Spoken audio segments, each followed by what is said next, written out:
Sa bawat matagumpay na programa, hindi lang iisang tao ang kumikilos, kundi isang buong pusong nagtutulungan. Para sa nalalapit na Moving Up Ceremony 2026, muli naming pinatunayan na kapag sama-sama, mas nagiging magaan ang bawat gawain. Noong mga nakaraang araw, sinimulan na naming ihanda ang lugar. Nauna nang ikinabit ang mga kortina, maingat na isinabit isa-isa upang mabuo ang magandang backdrop ng entablado. Kasabay nito, inayos na rin ang mga bulaklak, bawat detalye pinag-isipan. Bawat kulay pinili upang magbigay saya at ganda sa okasyon.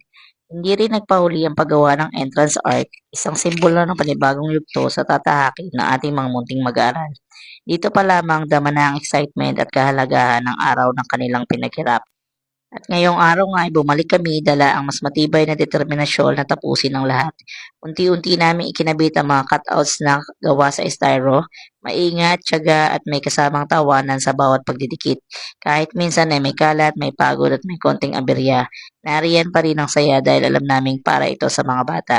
Sumunod naman ang paglalatag ng red carpet, isang simpleng detalye ngunit may malaking kahulugan. Dito dadaan ang ating mga batang magtatapos dala ang kanilang mga pangarap at tagumpay. Isa-isa ring sinuotan ng chair cloths ang bawat upuan, pinagpag-inayos at sinigurong maayos ang bawat dahil para sa amin, mahalaga ang bawat detalye dahil mahalaga ang bawat batang pararangalan. At syempre, hindi mawawala ang paglalagay ng mga pangalan sa bawat upuan. Isang simpleng papel ngunit sumisimbolo sa pagkilala sa bawat batang nagsumikap sa buong taon.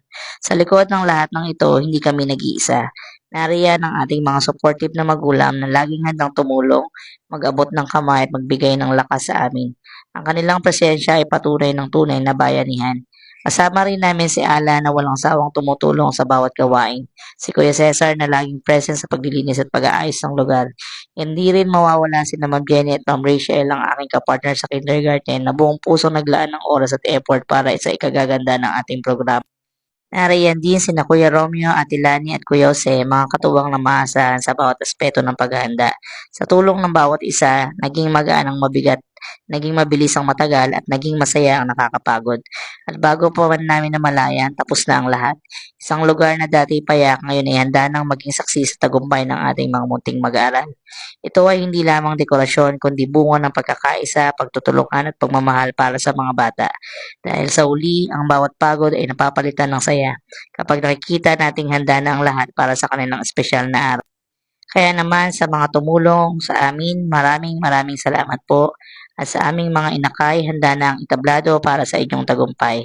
Kita-kits tayo sa Moving Up Ceremony 2026.